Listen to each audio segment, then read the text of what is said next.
Nang ikatlong araw ng kanyang paglipat ay agad na ipinadala ni Nangongji ang lahat ng mamahaling materyales na kanyang inilista.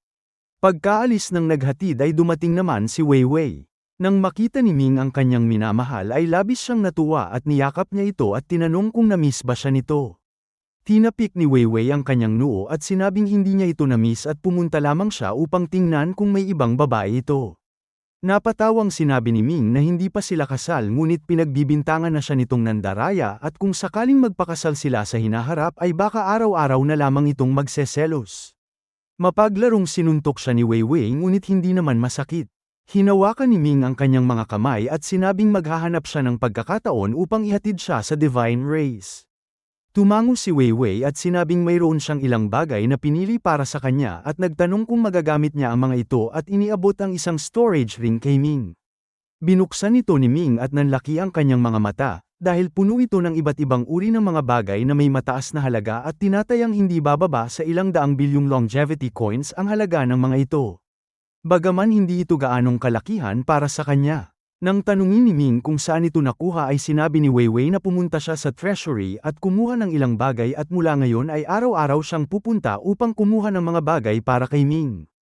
Nagtaka si Ming at nagtanong kung maaari ba siyang kumuha ng ganoon na lamang at sumagot si Weiwei na bilang panganay na anak ng Star Cloud Sect ay maaari niyang gamitin ang anumang nasa loob nito at hanggat hindi ito napakahalaga ay hindi ito tatanungin ng kanyang ama. Ngumisi si Ming at naisip na talagang papanig sa asawa ang babae at hindi pa sila kasal ay nagsisimula na itong mag-uwi ng mga bagay at kung sakaling makasal na sila ay baka pati ang Star Cloud Mansion ay kaya nitong ilipat. Sinabi niya na ang mga ito ay maliliit na pakinabang lamang at huwag na itong pumunta pa sa treasury upang hindi maghinala ang pinuno. Nag-isip si Weiwei at tumango at sinabing susundin niya si Ming. Sinabi pa ni Ming na sa mga susunod na araw ay mas mabuting bawasan muna nito ang pakikipagkita sa kanya at kung mayroong mahalagang bagay ay siya na mismo ang pupunta rito. Kasasang-ayon lamang pa lamang ni Weiwei nang mula sa kanyang likuran ay lumitaw ang isang malaking puting pusa. Nakita na ito ni Ming noon at hindi niya ito gaanong pinansin. Ngunit sa pagkakataong ito ay ang kanyang pusa na si Xiao Hua na nasa kanyang bag ay katatapos lamang matulog at inilabas ang kanyang ulo upang tumingin at biglang nagliwanag ang kanyang mga mata at may malakas na ngiyaw na sumugod sa puting pusa. Nagulat ang puting pusa at agad na tumakbo at ang isang dilaw at isang puting liwanag ay agad na naglaho. Natigilan si Ming at nagtanong kung ang pusa nito ay lalaki o babae. Nagulat si Weiwei at sinabing ito ay babae. Ngunit ito ay isang sinaunang divine race at nagtaka kung bakit ito hinahabol ng pusa ni Ming.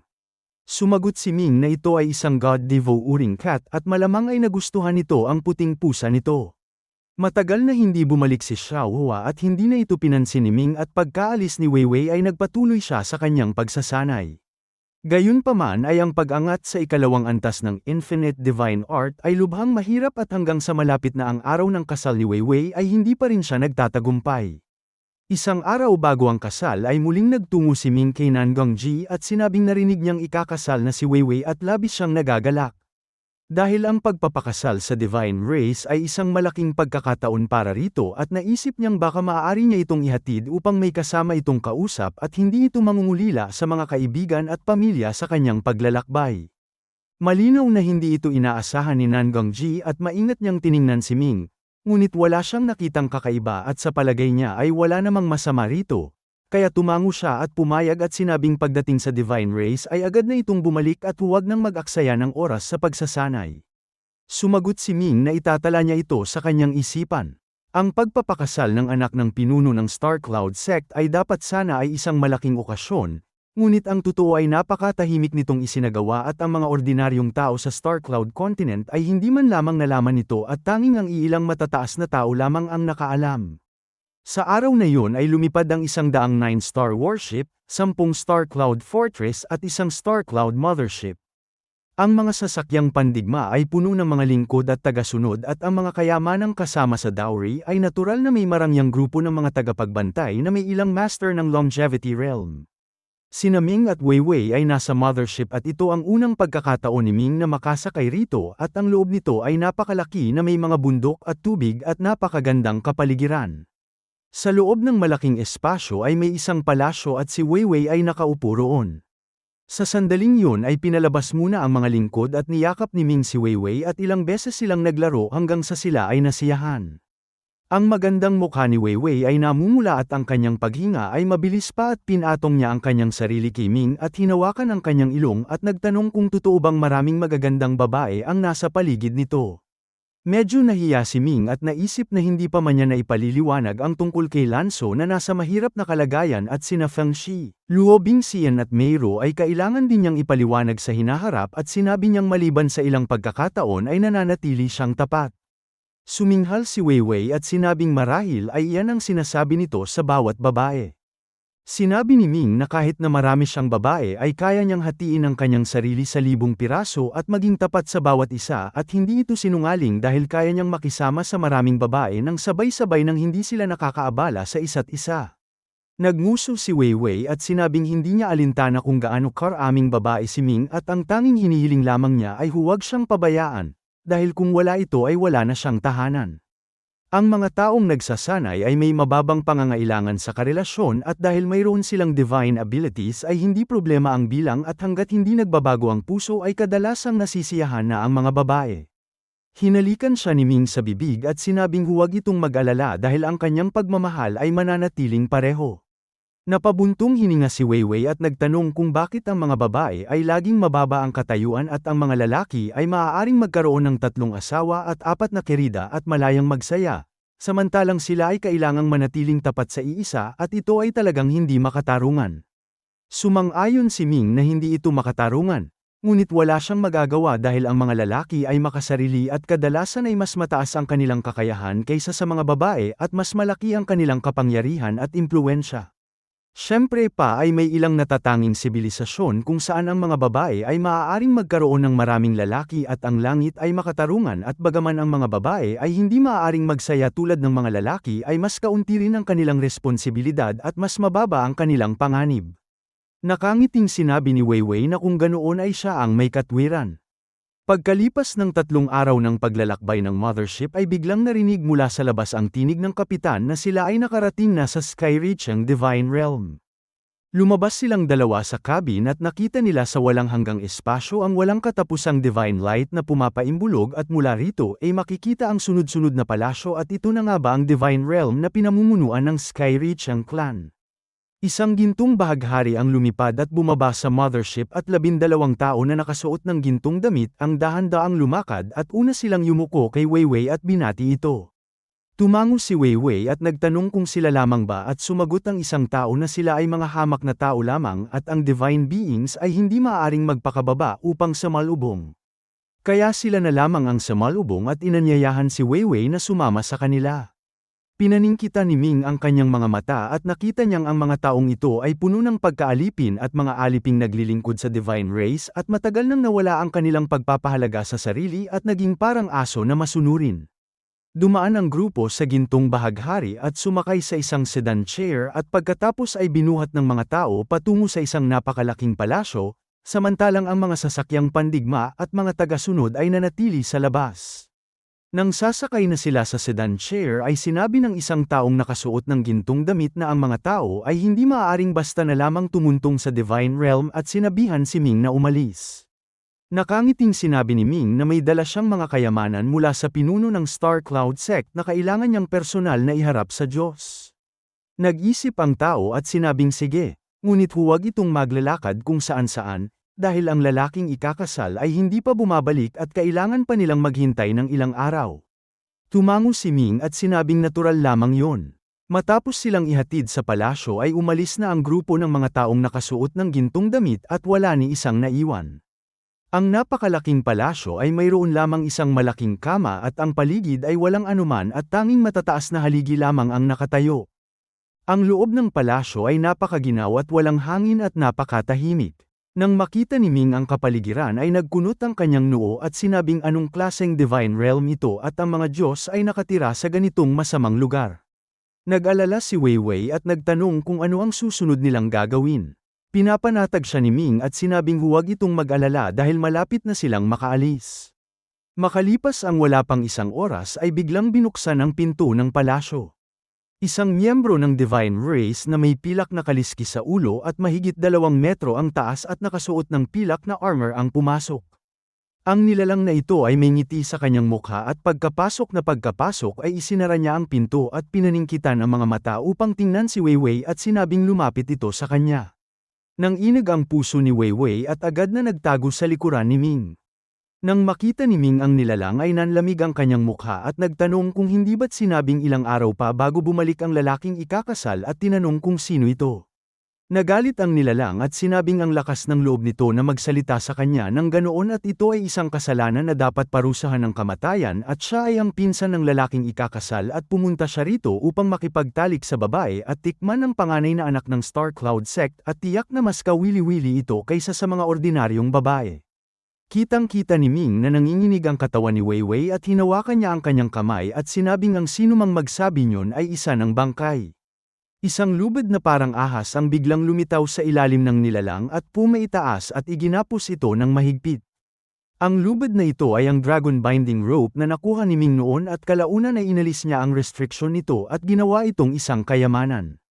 Ang nilalang ay buong lakas na pumiglas ngunit hindi siya makagalaw kahit bahagya. Dahil ang dragon binding rope na ito ay kayang gapusin at patayin maging ang isang master ng longevity realm at ang nilalang sa kanyang harapan ay malinaw na hindi rin ito kayang labanan. Ang kanyang mukha ay nagpakita ng galit at takot at sinabi nitong ang hamak na taong ito ay naglalakas loob na maging walang galang sa kanya. Dahan-daang lumapit si Ming at itinaas ang kanyang kamay at dinurog ang ulo ng nilalang at pagkatapos ay kinuha ang isang patak ng dugo nito at pinadalisay ito. Dahil mayroon siyang source blood ay may kakayahan siyang kumuha ng alaala mula sa dugo at agad niyang nalaman ang buong karanasan ng nilalang na ito sa buhay nito. Mula sa mga alaala ay nalaman niyang ang Divine Race ay mayroon ng isang U-Divine Cauldron, ngunit hindi ito iniingatan bilang isang kayamanan sa loob ng kaban, kundi basta na lamang inilagay sa gitna ng 10,000 Gods platform upang gamitin sa pagsupil ng isang formation. Matapos makuha ang alaalang ito ay agad na nilinis ni Ming ang bangkay at ginamit ang Thousand Illusions Divine Garment upang maging anyo ng nilalang at sinabi kay Weiwei na maghintay lamang ito sandali at siya ay babalik kaagad. Hindi mapalagay si Weiwei at nagtanong kung ano ang kanyang gagawin at sinabi ni Ming na kukuha siya ng isang bagay at pagkatapos ay babalik sila at aalis sa masamang lugar na ito at pagkasabi nito ay agad siyang lumabas ng palasyo. Ang 10,000 Gods Plaza ay nasa gitna ng Divine Realm at hindi naglakas loob si Ming na gamitin ang Space-Time Child at kinailangan niyang lumipad ng buong lakas. Dahil siya ay nag-anyong miyembro ng Divine Race ay hindi siya pinagdudahan ng mga nakakasalubong niyang nilalang at sa halip ay binabati pa nila siya at tila ang nilalang na ito ay may napakataas na posisyon.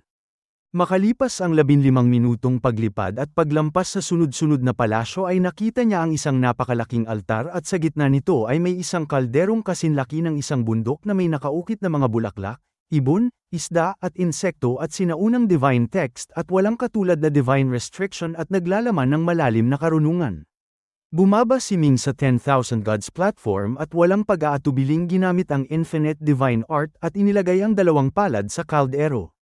Isang walang hanggang lakas ang pumasok sa Divine Cauldron at ito ay biglang nagliwanag at dahan-daang lumutang at mabilis na lumiit at sa isang iglap ay ang dating napakalaking U-Divine Cauldron ay kasinlaki na lamang ng palad at madali itong nakuha ni Ming.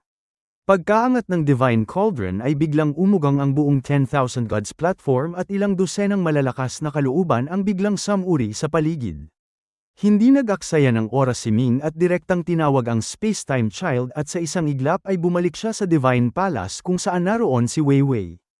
Hindi na siya nagpaliwanag pa at hinayla si Weiwei at sinabing umalis na sila at ang Space-Time Child ay sinira ang espasyo at sa isang iglap ay inilipat silang dalawa pabalik sa mothership. Nagulat ang mga tao sa barko dahil naghihintay pa sila ng pag-aabot ng dowry at nagtaka kung bakit biglang bumalik ang panganay na anak. Sinabi ni Ming na may utos ang Divine Race na iwanan ang dowry at mga tagasunod at ang lahat ng tao ay magtipon sa isang 9-star warship. Hindi nagduda ang mga tao at agad na lumipad palabas ng barko at mabilis na nagtipon sa isang 9-star warship na walang dalang dowry. Pagkalipat nila ay agad na inutusan ni Ming ang Space-Time Child na gamitin ang kakayahan nitong maglipat ng espasyo at oras upang ilipat ang 79 na 9-star warship, 10 Star Cloud Fortress at isang Star Cloud Mothership patungo sa Sword Realm. At nang sila ay kakaalis pa lamang ay isang divine light mula sa divine realm ang sumugod at ito ay naging isang malaking kamay ng divine light na pumuno sa kalawakan at buong lakas itong humawak sa 9-star warship na hindi pa nakakaalis at ito ay nahuli. Sa sumunod na sandali ay si Ming na nasa kalagitnaan ng paglundag sa espasyo at oras ay nakita ang isang malaking kamay na puno ng liwanag ng bituin na napakalaki na biglang lumitaw sa kanyang harapan at ang kabilang panig ay sinira ang espasyo upang tambangan si Ming sa loob ng space-time channel. Labis na nagulat si Ming ngunit ang space-time child ay sunod-sunod na naglipat ng space-time channel at pagkatapos ng siyam na sunod-sunod na paglipat ay saka lamang nila naiwasan ang pagtugis ng kabilang panig at lumitaw sa Sword Realm. Pagdating nila sa Sword Realm ay inutusan ni Ming ang space-time sword na bantayan ang mga sasakyang pandigma at muli na naman niyang dinala si Wei Wei sa Legendary Academy. Ang dahilan kung bakit sila pumunta sa Sword Realm ay dahil naisip ni Ming na ang mga sasakyang pandigma na ito ay maaaring magamit upang pataasin ang depensa ng Sword Realm at sa hinaharap ay nais niyang gawin ang Sword Realm bilang isang mahalagang base. Kaya natural na kailangan niya itong ayusin ng mabuti. Ang mga kayamanang kasama sa dowry na may halagang mahigit 10 bilyong eternal coins ay kanyang inilagay lahat sa kanyang bulsa. Ang perang ito ay tila napakalaki ngunit sa totoo ay hindi ito sapat para sa kanya, dahil ang pagsasanay lamang ng ikatlo, ika-4 at ika-5 antas ng 9 Deaths Art ay kumonsumo ng mahigit 100 bilyong longevity coins na katumbas ng halos 2 bilyong eternal coins at kung isasama pa ang ika-6 hanggang ika-9 na antas ay mangangailangan ito ng halos 7 bilyong eternal coins. Ang Supreme Veneration Art ay isang sining na sumusunog ng pera at kahit na ang mayayaman ay hindi ito kayang sanayin at bukod pa rito ay napakataas ng pangangailangan nito sa talento at ang susunod na 6 na sining ay malamang na mas mahal pa at ang perang ito ay talagang hindi sapat. Matapos ayusin ang lahat sa Sword Realm ay bumalik ang dalawa sa Legendary Academy. Pagdating nila sa Academy ay nakita nilang naghihintay na sina Yunfeng at Tang Yuexin. Nang makita ni Yunfeng si Wei Wei ay agad siyang lumapit at binati ito bilang kanyang hipag. Namula si Wei Wei sa hiya at hindi niya alam kung dapat ba siyang sumagot. Lumapit si Ming upang bumati kay Tang Yuexin at sinabing tapos na ang kanyang misyon at inilabas ang Yu Divine Cauldron. Tumango si Tang Yuexin at sinabing napakahusay nito at ang Creation Grounds ay magbubukas pagkalipas ng 3 buwan at sa panahong ito ay huwag muna itong pumunta kung saan-saan at magtuon lamang sa pagsasanay at pagkatapos ay tiningnan niya si Wei Wei. Mabilis na nagbigay galang ang huli, nagtanong si Tang Yuexin kung nais ba nitong maging kanyang disciple at nagulat si Wei Wei at mabilis na sinabi ni Ming na magbigay galang ito sa kanyang master. Natauhan si Wei Wei at nagmamadaling yumuko at sinabing siya ay nagiging disciple at nagbigay galang sa kanyang master. Pinatayo ito ni Tang Yuexin at sinabing hindi na ito maaaring bumalik sa Star Cloud Sect ngunit huwag itong malungkot, dahil ang totoo ay hindi si Nangongji ang kanyang tunay na ama at ang pagsisiwalat na ito ay ikinagulat ni Ming at Wei Wei. Nang tanungin ni Wei Wei kung hindi siya ang tunay nitong ama ay ipinaliwanag ni Tang Yuexin na si Nangongji ay mayroon ngang isang tunay na anak na babae. Ngunit ito ay patuloy na naninirahan sa dilim at tumatanggap ng mas malaking pagmamahal kaysa sa kanya at siya ay inampon upang maging kahalili ng tunay na anak sa pagpapakasal sa divine race.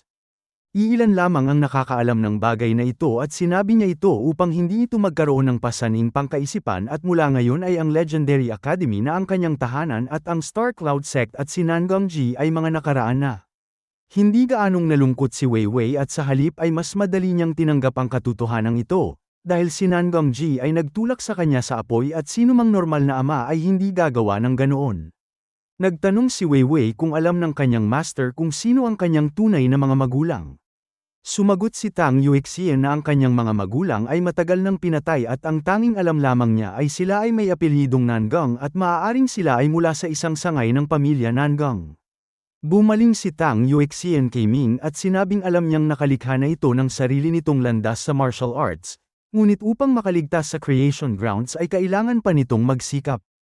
Nagtanong si Ming kung may pagsubok bang kailangan bago makapasok sa Creation Grounds at kinumpirma ito ni Tang Yuexin at sinabing may ilang libong kalahok, ngunit wala pang 30 ang tuluyang makakapasa at sa 30 ito ay iilan lamang ang makakalabas ng buhay at batay sa kanilang karanasan ay ang pinakamainam na kakayahan para makapasok sa Creation Grounds ay nasa 2 at 3 antas ng Dharma Heaven.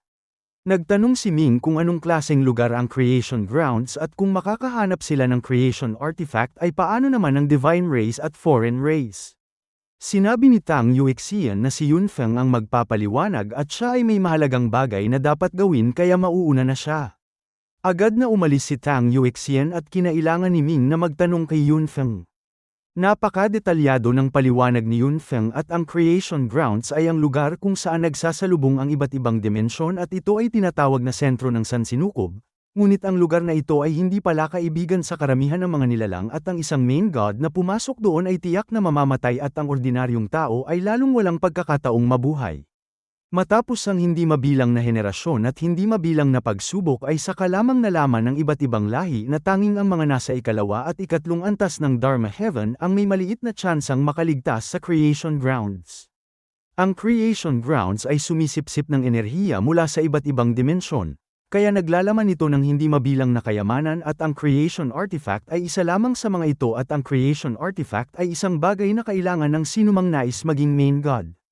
Ang isang nasa ikasyam na antas ng longevity realm ay kailangang magkaroon ng creation artifact upang masupil ang kanyang sariling kapalaran at saka lamang siya maaring maging main god at ang bawat main god ay mayroong isang creation artifact sa kanyang kamay.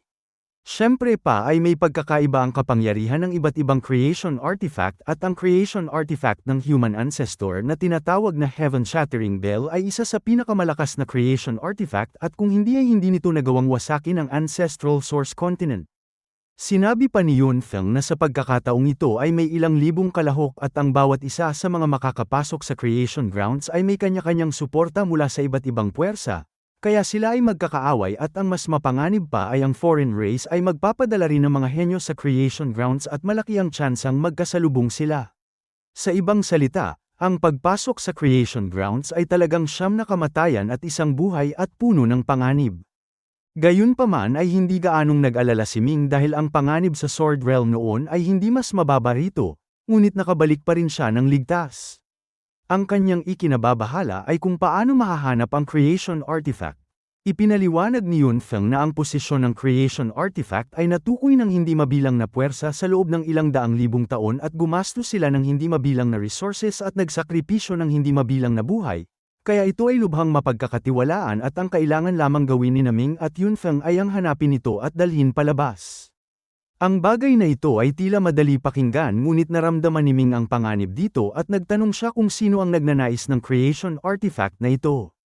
Sumagot si Yunfeng na hindi niya alam, ngunit batay sa kanyang pagsusuri ay ang taong yun ay malamang na mula sa sibilisasyon ng Buddhist path o kaya ay sa sibilisasyon ng Immortal Path.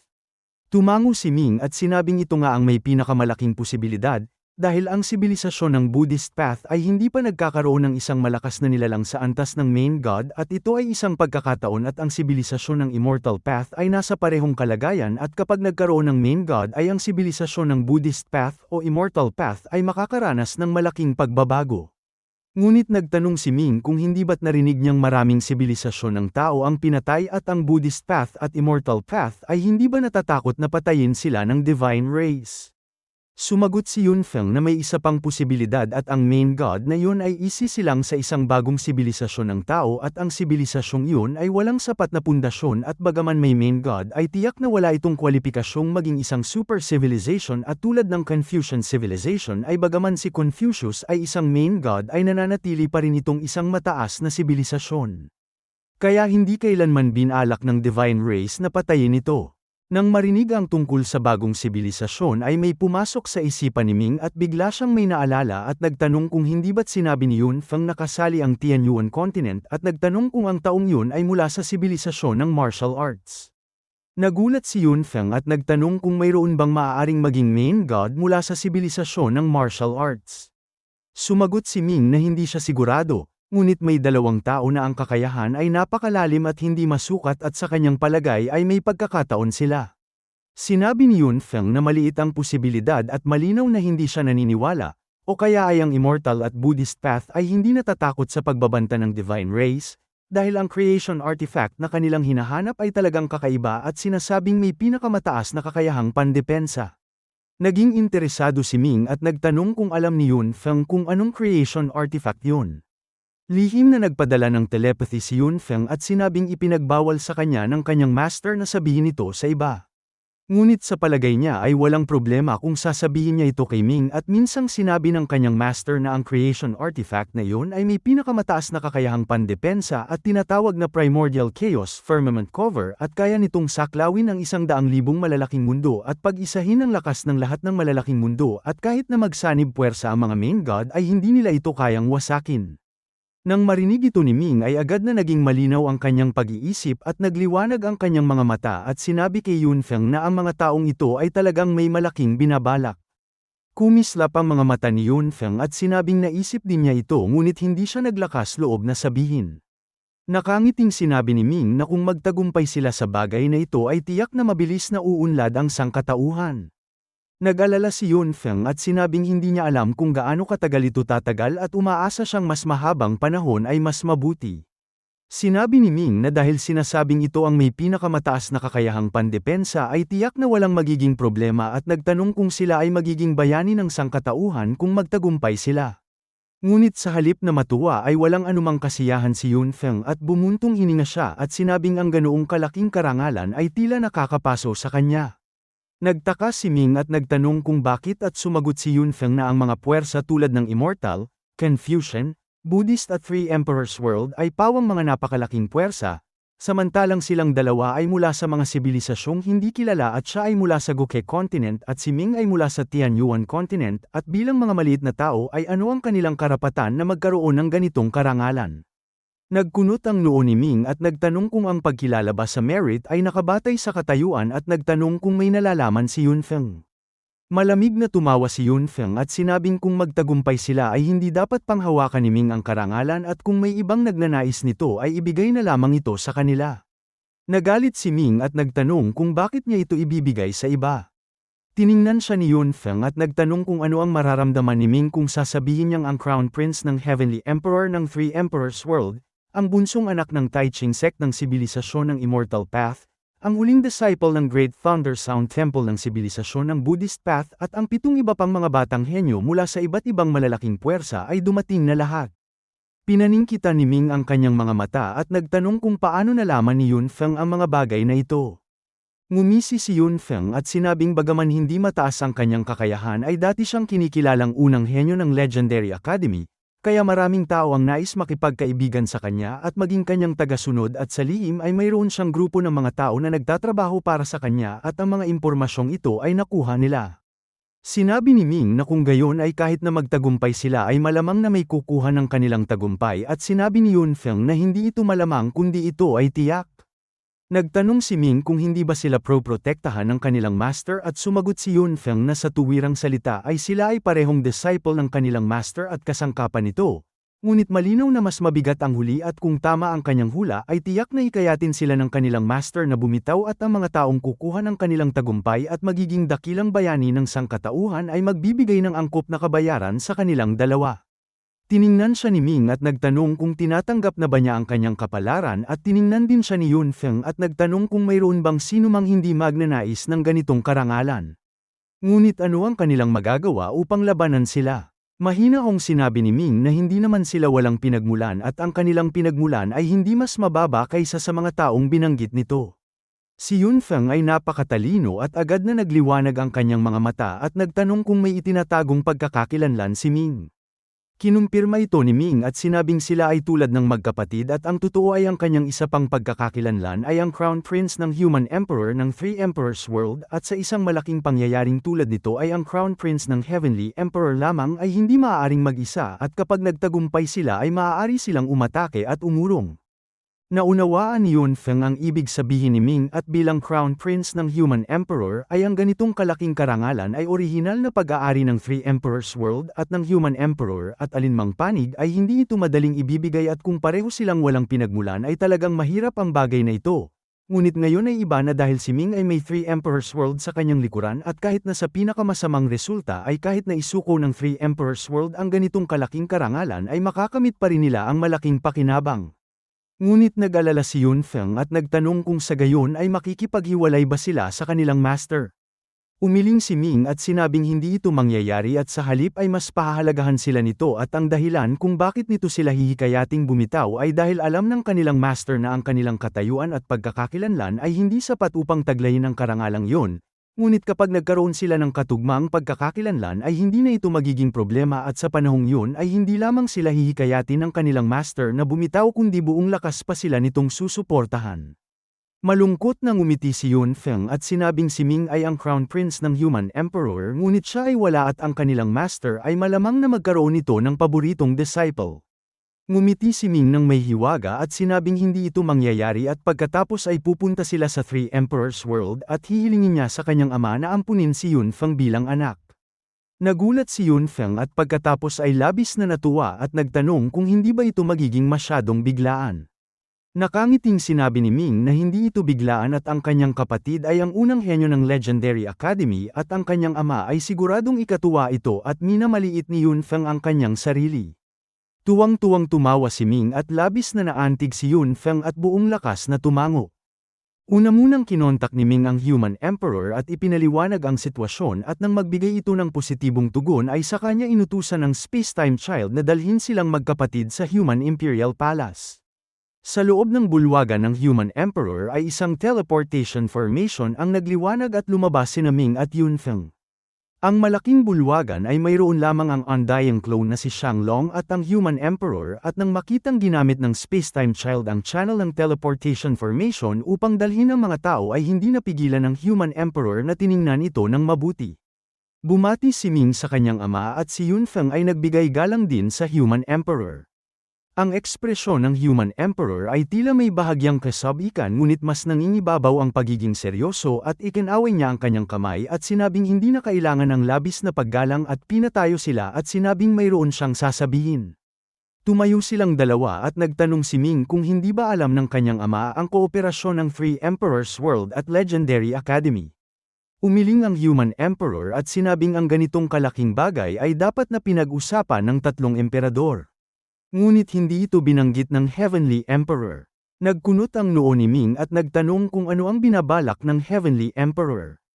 Sumagot si Shanglong na ito ay simple lamang, dahil noong nakaraan ay nakuha ni Ming ang pagkilala ng orihinal na tatlong emperador at sa hinaharap ay siya ang magiging kataas-taasang emperor na magtataglay ng tatlong kapangyarihan at malinaw na hindi ito kayang labanan ng Heavenly Emperor at Earthly Emperor ngunit hindi rin sila nasiyahan. Kaya nais nilang gamitin ang pagkakataong ito upang ang Crown Prince ng Heavenly Emperor ay magkaroon ng walang katulad na karangalan at sa panahong yun ay ang Crown Prince ng Heavenly Emperor na may ganitong karangalan ay magkakaroon ng mas malakas na puwersa kaysa sa pagpili ng kalooban ng orihinal na tatlong emperador. Tumingin si Ming sa Human Emperor at nagtanong kung totoo ba ito. Dahan-daang tumango ang Human Emperor at sinabing kung hindi niya alam ang bagay na ito ay isang magandang hakbang ang ginawa ng Heavenly Emperor, ngunit hindi nito inaasahan na si Ming mismo ang taong papasok sa Creation Grounds. Sinabi ni Ming sa kanyang ama na si Yun Feng ay nag-aalala kung paano haharapin ang sitwasyon kapag nagtagumpay sila. Sinabi ng Human Emperor na siya ay makikipagkita sa kanilang master upang bumuo ng isang alyansa at mauunawaan nito na ang pakikipagtulungan sa kanya ay mas kapaki-pakinabang at mas ligtas kaysa sa pakikipagtulungan sa alinmang panig. Dahil sila talaga ang makakahanap ng creation artifact at ang karangalang ito ay hindi maaaring agawin ng sinuman. Pagkasabi nito ay tiningnan niya si Yun Feng at sunod-sunod na tumango at sinabing ang kapatid ni Ming ay talagang isang pambihirang henyo na ang talento ay hindi mas mababa rito at nagtanong kung totoo bang nais nitong maging kanyang anak. Mabilis na sumagot si Yun Feng na nais niya at masayang tumango ang Human Emperor. Agad siyang tinulak ni Ming at ang huli ay nagmamadaling yumuko at tinawag na ama ang Human Emperor. Tuwang-tuwang tumawa ang Human Emperor at itinayo siya gamit ang dalawang kamay at sinabing mula ngayon ay sila ni Shanglong ay pareho niyang anak at walang pagkakaiba.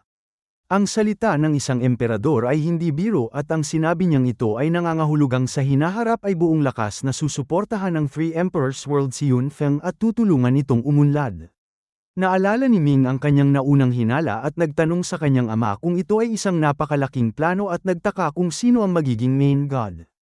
Sumagot ang Human Emperor na kahit sino ang maging main god ng sangkatauhan ay kailangan itong gampanan ng responsibilidad at dahil ang Primordial Chaos Firmament Cover ay sinasabing may pinakamataas na kakayahang pandepensa, Kung siya ang main god ay tiyak na gagamitin niya ang kayamanang ito upang pag-isahin ang mga malalaking mundo ng sangkatauhan at protektahan ang mga ito upang mapaunlad.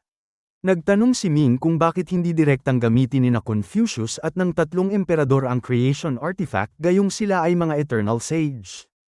Ikinaway ng human emperor ang kanyang kamay at sinabing iba ang sitwasyon kapag sila ay nakialam at ang mga eternal sage ay hindi madaling kumilos at kapag kumilos sila ay may malaking mangyayari. Tumango si Ming at sinabing nauunawaan niya. Hinaplos ng human emperor ang kanyang baba at nag-isip ng ilang sandali at sinabing ang malaking planong ito ay isang pagkakataon para kay Ming at noong una ay nag-aalala siyang baka patayin siya ng mga makapangyarihang nilalang dahil taglay niya ang pamana ng tatlong emperador. Ngunit ngayon ay mabuti na dahil wala silang oras na pansinin siya at ang bagay na ito pa lamang ay sapat na upang sila ay maguluhan at bukod pa rito ay kapag nagtagumpay ang planong ito ay ang Free Emperor's World ay mapapasailalim din sa proteksyon ng Primordial Chaos Firmament Cover at sa panahong yun ay hindi na sila matatakot na patayin siya. Nagliwanag ang mga mata ni Ming at nagtanong kung nangangahulugan itong maaari na niyang gamitin ng lantaran ang pagkakakilanlan ng Crown Prince ng Human Emperor. Tumango ang Human Emperor at sinabing natural lamang yun at hindi lamang niya ito dapat gamitin kundi kailangan pa niyang palakasin ang kanyang autoridad at dahil nakalikha na siya ng sarili niyang martial arts ay mula bukas ay magtatayo siya ng isang paaralan upang tumanggap ng mga alagad at pasimulan ang sibilisasyon ng martial arts sa Three Emperors World. Tuwang-tuwang nagtanong si Ming kung maaari ba niyang gawin yun at sumagot ang Human Emperor na natural lamang. Dahil ang Free Emperor's World ay bukas sa lahat ng sibilisasyon at ang pagkakaroon ng isa pang sibilisasyon ng martial arts ay hindi malaking bagay at ang magiging pag-unlad ng sibilisasyong ito sa Free Emperor's World ay nakasalalay sa kung gaano kalakas ang kanyang nilikhang martial arts. Ang orihinal na layunin ng orihinal na tatlong emperador sa pagtatatag ng Free Emperor's World ay upang magsalpukan ang mga sibilisasyon at makalikha ng pinakamalakas na sibilisasyon at dahil dito ay maging ang mga mataas na sibilisasyon tulad ng Immortal, Confucian at Buddhist, o ang mga gitnang sibilisasyon, o maging ang mga mababang sibilisasyon ay nagtatag ng kani-kanilang puwersa sa Three Emperors World. Ang Three Emperors World ay mayroon pang espesyal na ahensya na sumusuporta sa mga dayuhang sibilisasyong ito at regular silang nagbibigay ng tiyak na gantimpala at libreng lugar at nagtanong ang Human Emperor kung ano ang balak ni Ming. Sumagot si Ming na ang kanyang martial arts ay hindi sumasalungat sa pagsasanay ng Divine Path at hindi rin ito sumasalungat sa alinmang sibilisasyon ng tao at anuman ang dating sinasanay ng isang tao ay maaari niyang palitan ito ng martial arts at kahit na pagkatapos lumipat sa martial arts ay maaari rin siyang bumalik sa kanyang dating paraan ng pagsasanay anumang oras at ito ay hindi makakaapekto sa kanyang pagsasanay. Nagulat ang Human Emperor at sinabing ito ay talagang may kakayahang maging kasama ng hindi sumasalungat. Tumango si Ming at sinabing hindi lamang yun at hindi niya ipinagmamalaki ngunit maging ang landas ng martial god na nilikha ni Han Jiuyin at Di Xiong ay hindi kasinlalim ng kanyang nilikha. Tumango ang Human Emperor at sinabing tama ito at bagaman sina Di Xiong at Han Jiuyin ay napakalayo na ang narating ay kapag naging main god sila ay malamang na tumigil sila sa kanilang pag-unlad at ang isang martial arts na kayang maging kasama at sumipsip ay talagang karapat-dapat na abangan at siya ay may tiwala rito. Sinabi ni Ming na sila ni Yunfeng ay mananatili dito upang magsanay at kapag malapit na ang panahon ay babalik sila sa Legendary Academy. Sinabi ng Human Emperor na siya ay makikipag-usap kay Tang Yuexian at pagkasabi nito ay bigla siyang naglaho. Sa Legendary Academy ay katatapos lamang ni Tang Yuexian nang biglang may naramdaman siya at nagtanong kung sino yun. Mula sa hangin ay isang maliit na butil ng alikabok ang biglang lumaki at naging anyo ng Human Emperor. Ngunit ang totoo ay ito ay isang projection lamang ng kanyang kalooban at hindi ang kanyang tunay na katawan ang dumating. Binati niya si Tang Yuexian at sinabing matagal na silang hindi nagkikita. Tumingin si Tang Yuexian sa kanya at nagtanong sa kanyang maliit na junior brother kung kailan pa ito naging ganito kapormal. Ang Human Emperor ay ang junior brother ni Tang Yuexian at kung malalaman ito ni Ming ay malamang nalalabas ang kanyang mga mata sa gulat, dahil ang bagay na ito ay talagang hindi inaasahan. Yumuko ang Human Emperor at nagtanong sa kanyang senior sister kung kumusta na ito. Sumagot si Tang Yuexian na hindi ito mabuti at ang kanyang walang kwentang junior brother ay hindi man lamang siya dinadalaw kaya paano siya magiging mabuti at ito ay pabiro lamang.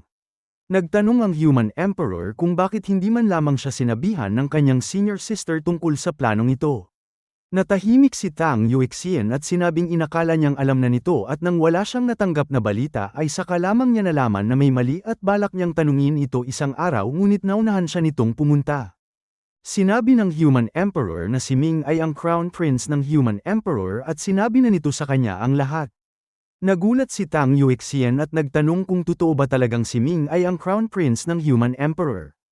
Ipinaliwanag ng Human Emperor ang sitwasyon kung paano ginamit ng Crown Prince ng Human Emperor ang pagkakakilanlan ni Ming upang sanayin ang martial arts at sinabing si Yunfeng ay kanyang inampun bilang anak.